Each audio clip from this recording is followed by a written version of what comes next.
नमस्कार, times of Swaraj में आप सबों का स्वागत है और मैं हूं संतोष सिंह। और आज टाइम्स ऑफ स्वराज में हम अपने दर्शकों को बता रहे हैं कि देखिए किस तरीके से एक रणनीति के तहत प्रश्न पत्र लीक मामले की खबर को दबाया जा रहा है, या यूं कहें एक रणनीति के तहत मीडिया का एक बड़ा हिस्सा कैसे उस खबर से लोगों का ध्यान बटा रहा है, जरा वो समझिए। ये सवाल हम इसलिए कर रहे हैं कि हम अपने दर्शकों को, मेरी यह प्रवृत्ति रही है, चाहे हम जब अखबार में काम करते थे, जब टीवी चैनल में काम करते थे और जब अभी सोशल मीडिया के सहारे हम आपसे जुड़ रहे हैं, तो हमारी कोशिश हमेशा रही है कि कुछ न कुछ ऐसी रिपोर्ट हम करते रहते हैं जिस रिपोर्ट के सहारे समाज में, मीडिया में, ब्यूरोक्रेसी में, पॉलिटिक्स में क्या बदलाव हो रहा है वो ज़रूर आप समझिए। क्योंकि जब तक आप वो नहीं समझेंगे तब तक चीज़ों को आप नहीं समझ पाइएगा कि के पाठक को कहाँ से ताकत मिलता है, सॉल्वर गैंग को ताकत देने वाला कौन लोग है, नहीं समझ पाइएगा। आज पूरे दिन, होली के दिन स्कूल खुला हुआ था, जबकि उत्तर बिहार के कुछ जिलों में होली कल मनाया गया है। आज पूरे बिहार में होली है और पूरे बिहार में होली के अवसर पर छुट्टी है। गिरिराज सिंह का एक बयान चल रहा है सनातन पर जो होता है, और काफ़ी वो बयान वायरल भी हो रहा है। जदयू के विधान पार्षद नीरज का भी बयान काफ़ी तेज़ी से वायरल हो रहा है के पाठक को लेकर। लेकिन बड़ा सवाल ये है, जिन सवालों को आपको समझने की जरूरत है, कि होली के दिन स्कूल खुले रहना और उसको लेकर बयान देना और उस बयान के सहारे एक बड़ी खबर को अंडर कवर करना, जरा इसको समझिए। हम पहले कह रहे थे कि बहुत कम हिस्सों में कल होली बनाया गया है, अधिकांश हिस्सों में, लेकिन ठीक है वो खबर चलनी चाहिए।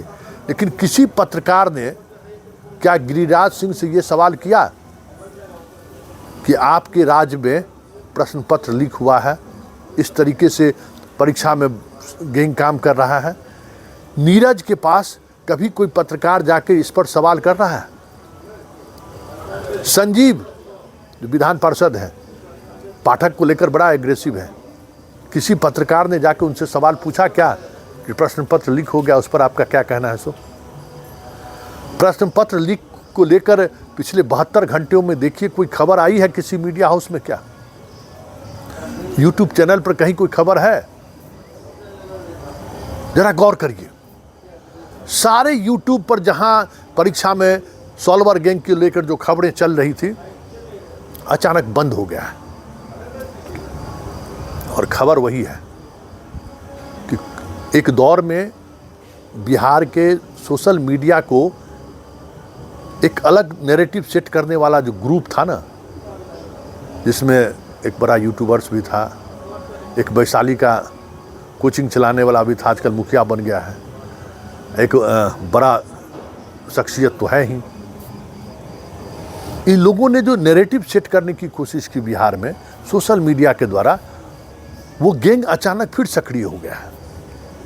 और उसकी सक्रियता इस कदर बढ़ गई है जिसका अंदाजा शायद आपको ना हो।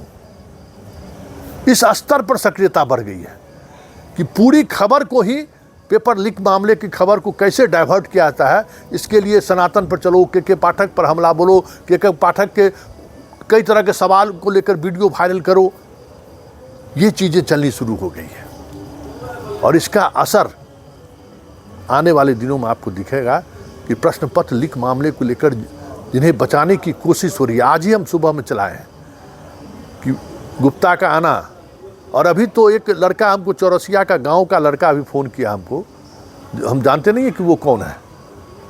उसने फ़ोन किया कि भैया चौरसिया ऐसा मास्टरमाइंड हो ही नहीं सकता है, उसको तो गांव में करोड़ों रुपया का कर्जा है, उसके पीछे ज़रूर कोई मास्टरमाइंड है। हमको उसी बड़ी मछली को तो हम तलाश रहे हैं, क्योंकि हमको पता है कि विशाल चौरसिया जो है सो एक मोहरा है जो चीज़ों को रेगुलेट करता है, और अब आने वाले दिनों में विजेंद्र गुप्ता करेगा वो काम।